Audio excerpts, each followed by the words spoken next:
আচ্ছা, বেশিরভাগ মানুষের একটা কমন কথা যে দুনিয়াতে যার যত বেশি টাকা পয়সা আছে, যার যত বেশি অর্থ সম্পদ আছে, সে সুখে আছে।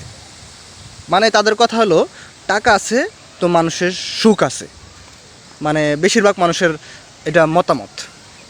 তবে হ্যাঁ, কিছুক্ষণের জন্য যদি আপনাদের সাথে একমত হই যে হ্যাঁ, টাকা আছে তো সুখ আছে।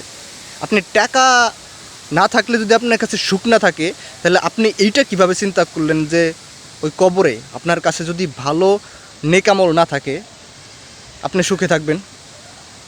ওইখানে ভালো থাকতে হলে নেকামল দরকার।